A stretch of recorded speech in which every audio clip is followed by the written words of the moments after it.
Hey, good morning, everybody. This is notes. These are notes for section 311 related rates. We're just going to look at the triangle problems. So I'm back in your regular packet that had the implicit differentiation and the inverse trig and the log problems on it. You will need your calculator nearby. I have mine. I know you can't see it. And then just your regular notes. So we'll do few of these problems. We'll skip around a little bit, bear with me, and then we'll do those assignments in Delta Math. Don't forget that there are videos. If you need help, just hit the little video option. It lists Mrs. Gomer as the teacher, but we're both a teacher. I can get in, I can access everything, I can see everything. So that's just the way that we had to register the program, but I kind of like it. The problems are very straightforward. So stay with my notes with me. I'll help you out. And then I'm going to send you off to Delta Math. Now, they're not a perfect match by notes with Delta Math because I'm using Delta Math new this year, but I do like them. So stay with me with my problems. And I actually think the Delta Math problems are a little bit more straightforward. So if you look across the top of your notes, and this is page 27, by the way, these strategies are the ones that I copied onto your notes yesterday for rectangles. The rectangles were a nice introduction. The problems are very, very straightforward. What we're going to do today is triangles. And the math is not too bad. We're just going to use some different geometric equations. So we have a 25-foot ladder leaning against a vertical wall. The base of the ladder begins to slide away from the wall at a rate of 1/2 of a foot per second. At what rate is the top of the ladder sliding down the wall when the base is 7 feet from the wall? So if we were in my class, I'd take a meter stick, I'd put it against the whiteboard, and I'd drop it down, and I would show you that if the bottom goes at a constant rate, the top doesn't go at a constant rate. And I'd say, hey, students, why is that? And a lot of people would tell me gravity. Gravity pulls the top down faster in acceleration. True, all of that is true, but it's not a free fall, so we don't have to worry about gravity here. But there's a different rate of change. If you have a constant rate of change here across the bottom, the top has a smaller rate of change here, but when you get to the bottom, it's a big rate of change and it drops right down. So that speed isn't always consistent, that velocity isn't always consistent. So just like yesterday with the rectangles, first thing I want you to do is draw me a picture.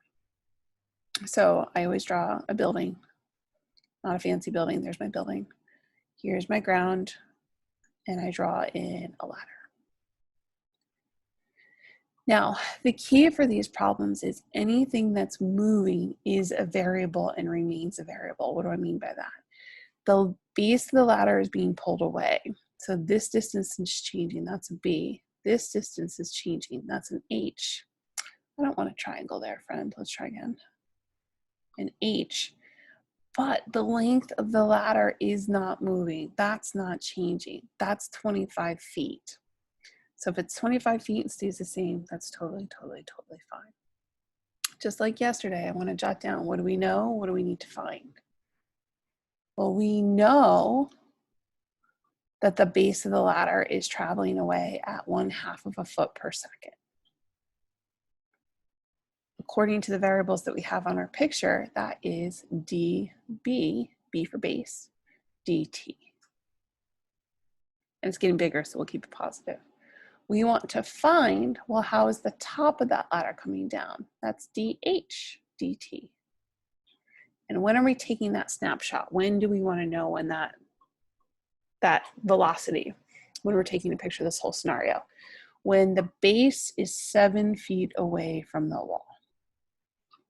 So that's just that's Mrs. Charlie way of organizing my information. It's not a technical thing, it's just my gig. So what we need next is a geometric formula to put it all together. So how do I relate the base, the height, and the hypotenuse? Well, those are 3 parts of a triangle. And in fact, this is a right triangle, so we're going to use the Pythagorean theorem. We're going to say that b squared plus h squared is equal to 25 squared.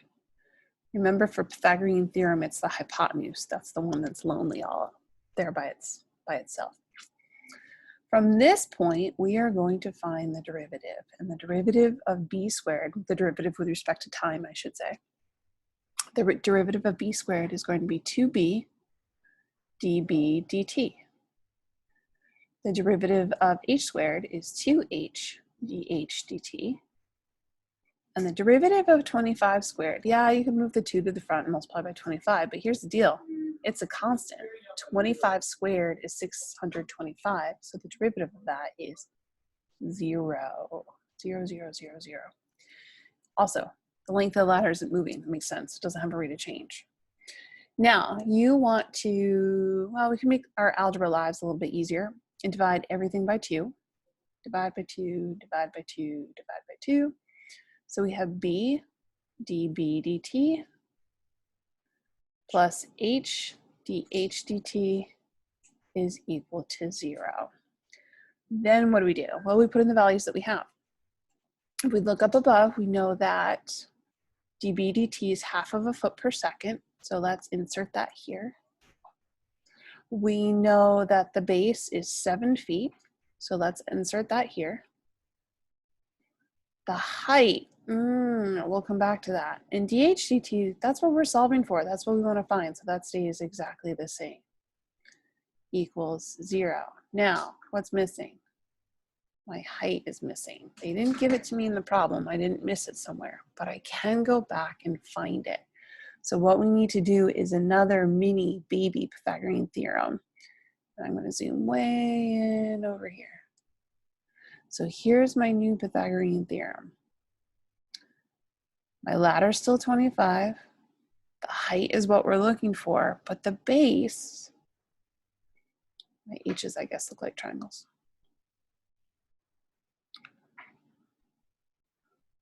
The base of that triangle is 7. That's when we're taking a snapshot. That's when we have our cell phones out. We're taking a picture of this whole scenario when the base is 7. So we do a little bit of Pythagorean theorem here. H squared plus 7 squared equals 25 squared. So h squared is equal to, do some calculator work over here. If we were in class, I'd have you guys do that. 25 squared minus 7 squared equals 576. And then if I take the square root of that, it's 24. That, my friends, is a Pythagorean triple when you get integer values all the way through. So my 24 now goes here. That's a little tough to see with the highlighter, 24. Now, I'm going to use my calculator again. I'm out of space.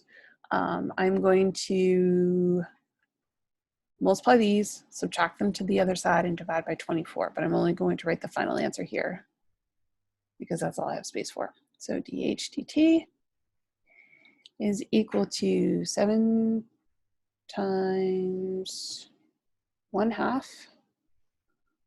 But I'm going to make that negative. So I have negative 3.5. And then divide by 24. I have negative 0.146. Now units are really nice to have on these. If I go back to the top, I'm talking about feet per second here. Feet per second. So that is the rate of change of the top of the ladder at the moment the base of the ladder is 7 feet from the wall. If we did this at a different moment when the base of the ladder was 3 feet from the wall, we'd have a different answer. If it were 24 feet from the wall, you'd have a different answer. So it changes with the time. Now, I don't have my answer keys with me. They're all still back at school, but I think that sounds very familiar. I think that's the right answer. All right, let's talk about another triangle. This one is not Pythagorean theorem, this hot air balloon, but I like these. A hot air balloon is rising straight up from a level playing field, is being tracked by a rangefinder placed 500 feet from the point of liftoff. When the angle of elevation is pi over 4 radians and the increasing rate of the angle is 0.14 radians per minute, how fast is the balloon rising? So with all of these problems, start yourself with a picture. Back to some of these colors. So here is my hot air balloon. Here is my person, my rangefinder. Look at that, we have a triangle. Here's my balloon. All right, we know that it is 500 feet from the point of liftoff. So this is 500. That distance is not changing. So I can definitely put in a number. Those values that are changing, I want to be a variable. So what is changing in this situation? Well, it's true that the height is changing. It's true that the hypotenuse is changing, but we don't care about that for the problem. We actually want to know about this angle between the rangefinder, that person, and the hot air balloon, the angle of elevation. If you remember from pre-calc, you had angle of elevation, you had angle of depression. That's what we're talking about today. So let's talk about what we know and what we need to find. Well, we know, what rate do we know? We know this guy, the 0.14 radians per minute, 0.14 radians per minute. That's actually your d theta dt. That angle's theta. If we were in class, we'd have a better discussion about that, but remember theta angles. You want to find how fast is it rising? That's the h dt. Well, when are we taking a picture? When do we have our phones out?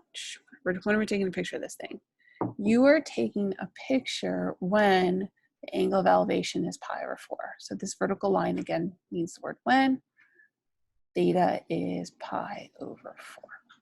Okay, so how do I relate theta and h and 500? This is not a Pythagorean theorem problem. We don't care about the hypotenuse. We're talking about an angle. So when we're discussing the angle, we're talking about sine, cosine, tangent. Remember those guys? And I don't know how your pre-calc teachers or your geometry teachers, whatever it was, helped you remember. But this guy, the SOHCAHTOA. SOHCAHTOA. And we have an adjacent and an opposite. So your adjacent and your opposite is tangent. So we are going to say that the tangent of theta is opposite over adjacent. So your opposite side is h and your adjacent side is 500. That's your geometric relationship for this problem. The last problem, it was the Pythagorean theorem. This one is a tangent problem. In the rectangle problems yesterday, you had area, you had perimeter. So most geometric equations, any geometric equation would work. Some are just nicer to do calculus with. Now, if I'm solving for dh dt, that's what we want to find, right? This is what we want to find. I know this h needs to be isolated, so I'm going to do a little bit of algebra to help myself out here a little bit. I'm going to multiply both sides by 500. So this becomes 500 tangent theta is equal to h. Now we're in great shape where we can find the derivative. So tangent, you're going to grab your golden ticket if you don't remember, but the derivative of tangent is secant squared. So 500 secant squared theta. Anytime you take the derivative of a variable, follow it up with d, whatever the variable it is, dt. I probably haven't explained that very well in these videos. The derivative of h is 1, so 1 dh dt. I like this problem because everything is set up. Do not put the numbers in until after you do the calculus. So now we're ready for the 0.14. Now we're ready for the pi over 4. So when we go to put these in, we've got secant of pi over 4 quantity squared. We'll come back to that. dh dt is 0.14, so that's this.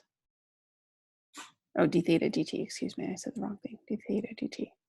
dh dt is on the right, and 500 is on the left.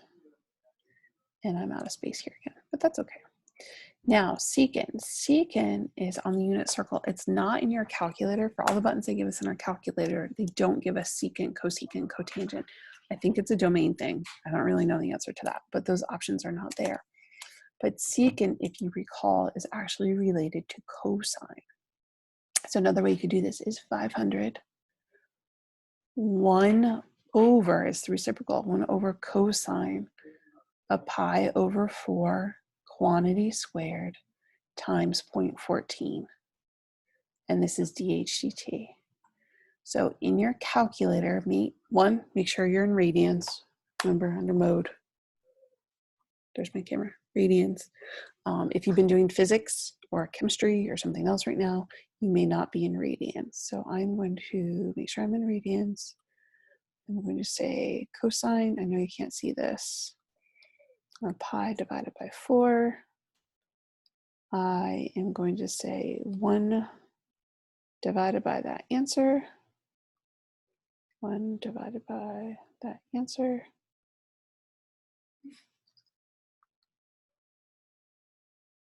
There we go.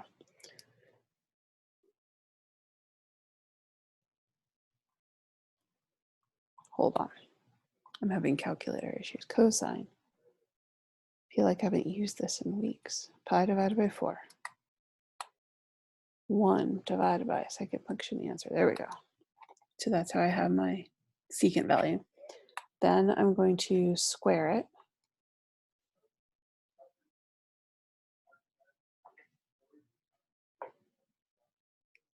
I squared it, which makes sense because 1.41 is the square root of 2. That's totally fine. Times 500. Times 500. And then times my 0.14. There we go. And I get 140. So the question is 140 what? So dHdt is 140. And my units, we're talking about height. Let's just go back and check the problem. I had all that scrunched over there. I didn't need to. Radians, I see radians. I see feet. This problem is talking about feet. So this is feet per minute. Feet per minute.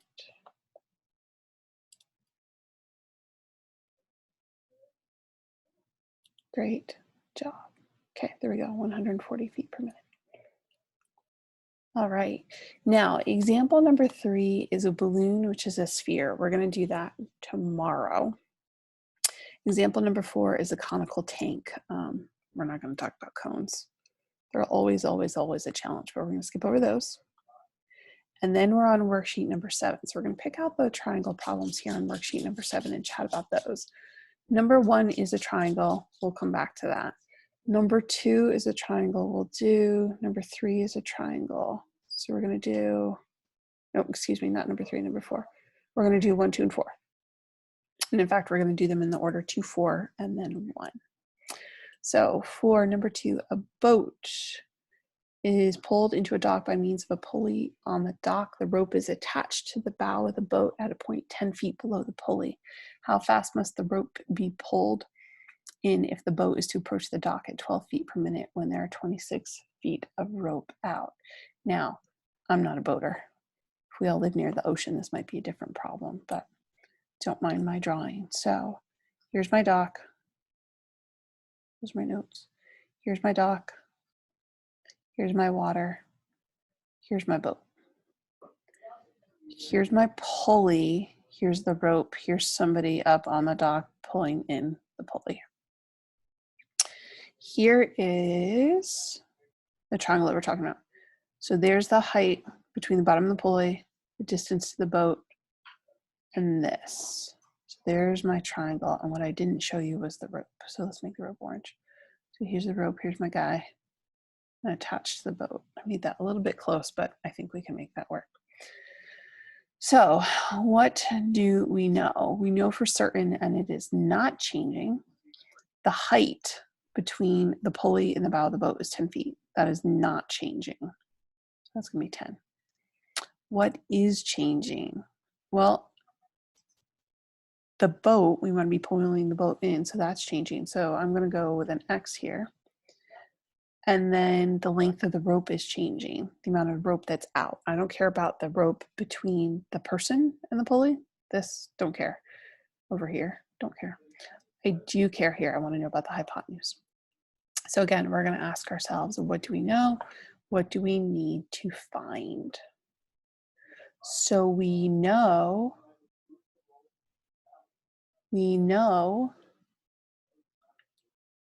that how fast must the rope be pulled for the boat to approach the dock at 12 feet per minute.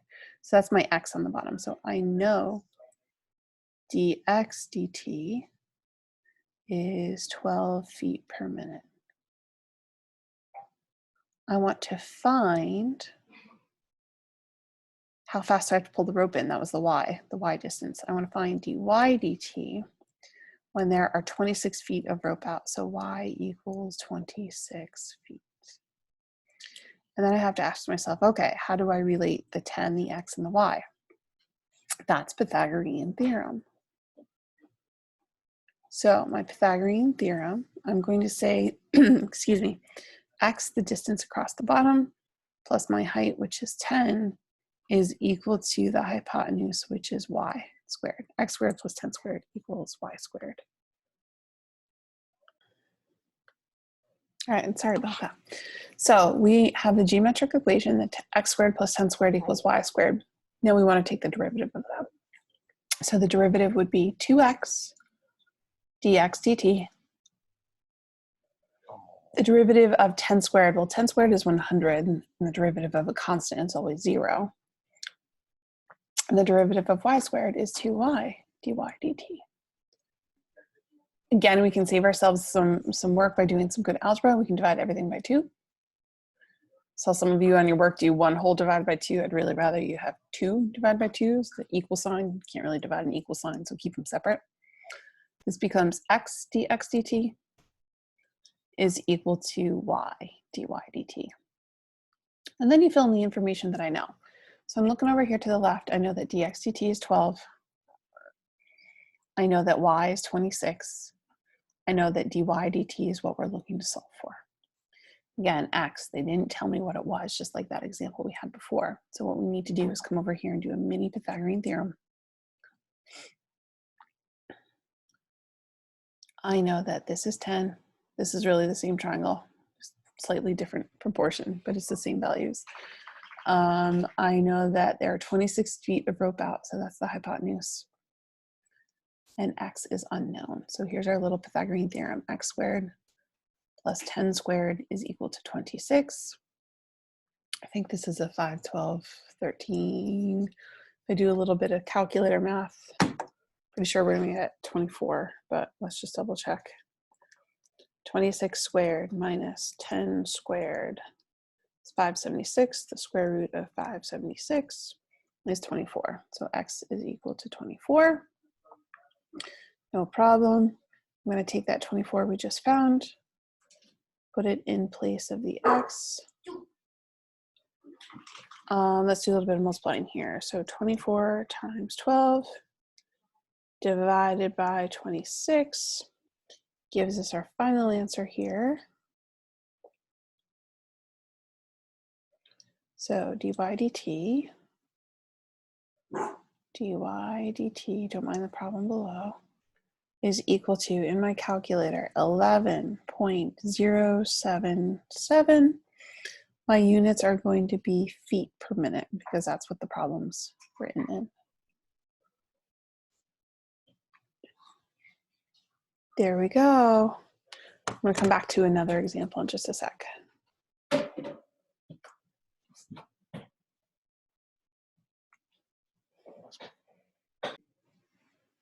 All right, we're back. I would like you to stay on worksheet number 7 and go down to problem number 4. There's an airplane flying at 390 feet per second at an altitude of 5,000 feet, and it flew directly over an observer. How fast is the distance from the observer to the airplane changing at the time when the airplane is 13,000 feet from the observer? So a picture for this one. There is my observer, and I probably shouldn't have started with a triangle, but I did. I've done this problem too many times to count. Here's my airplane flying overhead. There's my observer. So what are some things that we can put on our triangle? I can put that the altitude is 5,000. That's not changing. The airplane is not going up or down. That's not changing. But the rest of this problem is talking about the speed of the airplane, which is actually going to be on this distance, and then the distance to the observer. So I've got an X and a Y. So what do we know? We know, what rate do we know?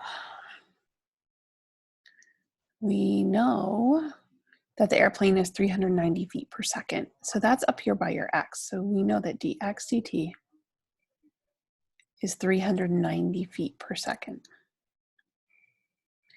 We want to find the distance to the observer, and that's, or not the distance, but how that's changing. That's going to be your hypotenuse. So you want to find dy dt. And again, when's that exact moment that you're taking a picture with your cell phone? You're doing that when the airplane is 13,000 feet from the observer. So that's when y is equal to 13,000. I don't know where to put my commas this morning. There we go. So what is the geometric relationship that relates that 5,000, the x and the y? It's the Pythagorean theorem. This was much more fun to do in person, so we can all chat about this. So my Pythagorean theorem is x squared. Yes, it is. I'm trying to imagine the rest of the picture I can't see. Plus 5,000 squared is equal to y squared. We want to find the derivative of this with respect to time. 2x dx dt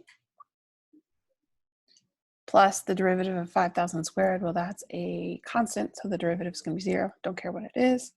Y squared is 2y dy dt. And then we have to divide everything by 2. I'm not even going to write that step out this time. X dx dt is equal to y dy dt. So what is that x distance? We'll come back to that in a second. Dx dt is 390. The y, that's when we're taking the picture with our cell phone, that's 13,000. And dy dt is what we're looking for. How is that distance? How fast is that distance changing? So just like with the other Pythagorean theorem problems, we have to do a little bit more work. We have to do a mini Pythagorean theorem. So here's the 5,000. X is still x, that's what we're looking for. And the hypotenuse, we're taking a picture, and that distance is 13,000. So there we go. You could set this up as a Pythagorean theorem. 5,000 squared plus x squared is equal to 13,000 squared. I happen to remember that this is a Pythagorean triple of 5, 12, 13. So x is 12,000. If you have to write that out, totally, totally fine. I'm just out of space. So 12,000 is my x. I'm going to come back over here.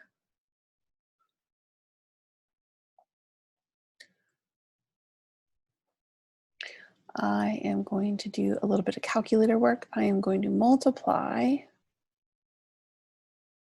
these two values and then divide by 13,000. So trusty calculator. 12,000 times 390. Divide, I hit equals first. If you don't hit the equal sign first, you're gonna have an error. Divide by 13,000. And I have 360. So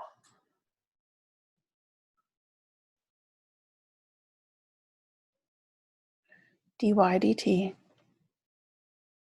is 360 feet per second. There we go, there's our solution. I like these problems a lot. Students find them a little bit frustrating, but I like that we're now at the point of calculus where you can really, really, really use these equations to do some real life stuff. I know you're not out looking at airplanes, and I know you're not out pulling a boat in, but this is the real life application stuff. One more problem, and that's example 1. A bus leaves a terminal at 12 p.m. traveling north at 40 kilometers per hour. Let's draw ourselves a picture here. Here's my bus. We're gonna call this one bus A. Well, actually, let's call it N, the northbound bus. 1 hour later, another bus leaves the terminal traveling east at 60 kilometers per hour. So let's call this one the eastbound bus. How fast is the distance? Is the distance between them changing at 2 p.m. So that distance changing, that's the hypotenuse on here. Make that gray. Don't use D. D is a little bit tricky. You don't want to use R. A lot of times students try to use R for rate. Bad idea, because they're all rates. So don't use R. D is kind of messy with all the dx, dt, dy, dx, all that other stuff. So let's just call this the hypotenuse. Let's go with H. It's the hypotenuse. So we know, let's talk about what we know. There's no numbers in this triangle, so that's what makes this one a little bit different. We know that dn dt, how fast is the northbound bus traveling? That's 40 kilometers per hour. And we have two knows this time. We know the eastbound bus is traveling at 60 kilometers per hour. We need to find how is that hypotenuse changing? That's dh dt. And the exact moment we need to do that is at 2 p.m. So this one's a little bit different than the others. I don't have the n and the e already figured out. Oh, excellent. A lot of things going on today. We got deliveries happening. 2 p.m. So that's going to change a few things for us. We'll come back to that in a few minutes. That's okay.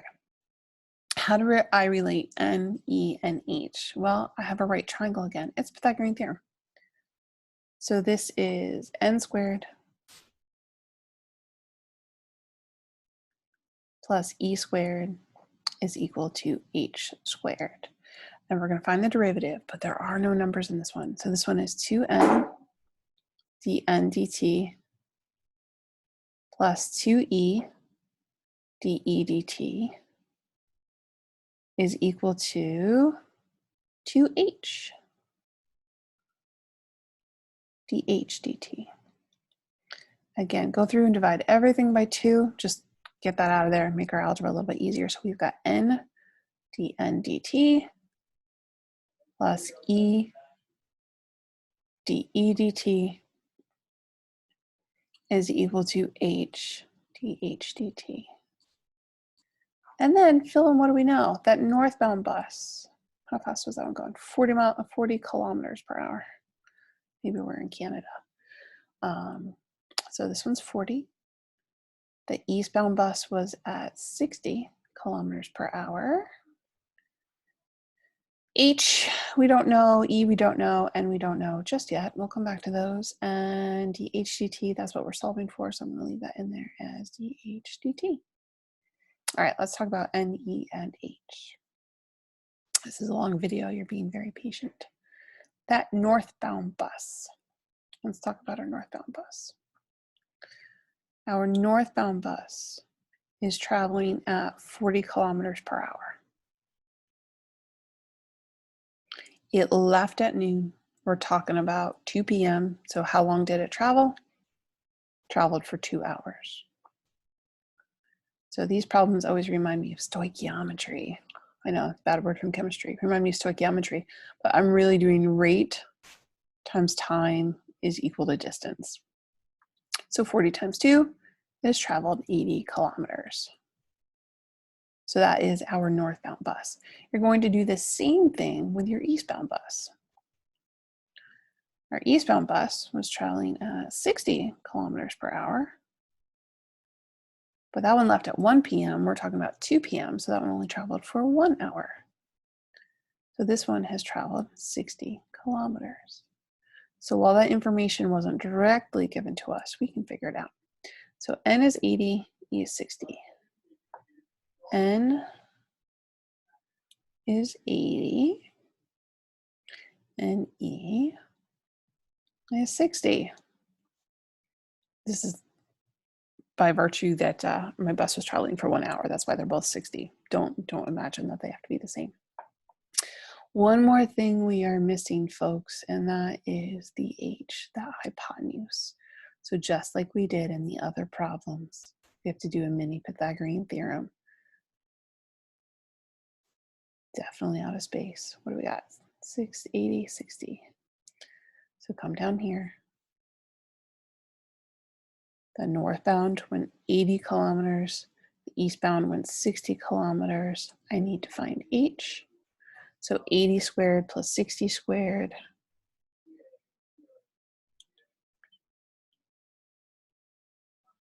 $80 squared plus 60 squared is equal to H squared. So we're going to solve for H.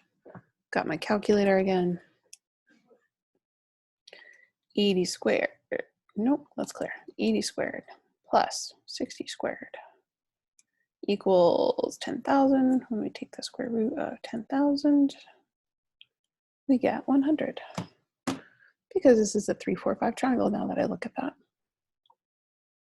All right, h is equal to 100. Check. Let's come back over here. H is 100. All right, so in my calculator, I'm going to multiply 80 and 400, 60 and 60. Then I'm going to add the sum and then divide by 100.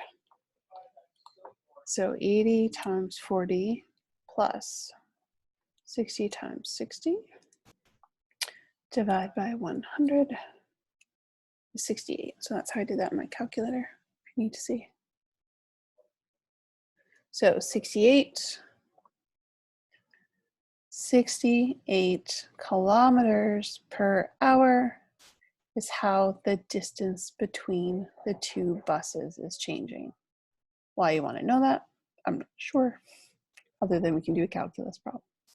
So 68 kilometers per hour. So I really, really wish we were together to see these. It's so much better to teach in person, but you guys are doing a great job. Remember, email me, please. Send me a remind message if you need a more immediate answer, but just reach out. I'm a little worried that I haven't heard from some of you. I know the quarter is past fail, but if I don't have any work, I have to put you in for the fail piece. And we've got a million things going on. Drop me a note. I've gotten notes. Mrs. Charlie, I don't feel well. Mrs. Charlie, I'm dealing with this. I have to go to work. That's fine. I get it. I understand. Just reach out so that I know that you're there. I am genuinely concerned and want to know that you're doing okay. If there's something that I can do or the school can do, let me know. We'll figure it out. So that's what I have for those problems. I want to show you one more. I think the problems, and I'm not really sure if I can give myself a blank note here. Hi, Katie.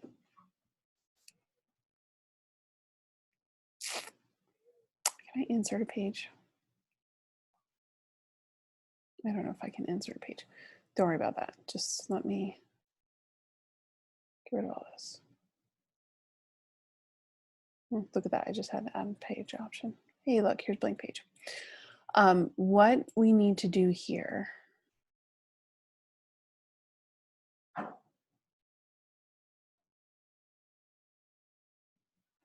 There we go. I can never remember how to move it. In the delta math problems, I think there's one other shape that I don't have in your notes, and that's area. So I'm gonna make one up real quick. So say I have a right triangle. This is the base. Here's X. Here's Y. Some of those are area, and that's okay. The area of our triangle is 1/2 base times height.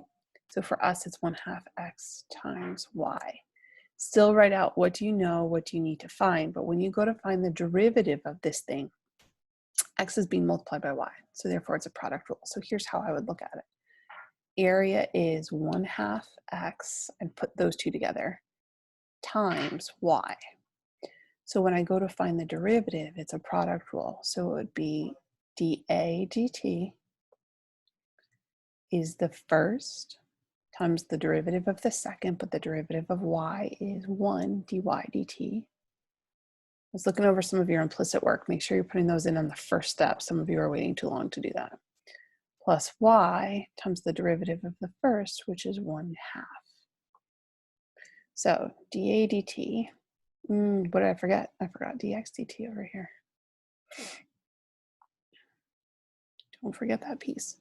So the derivative of the area with respect to time is 1/2 x dy dt plus 1/2 y dx dt.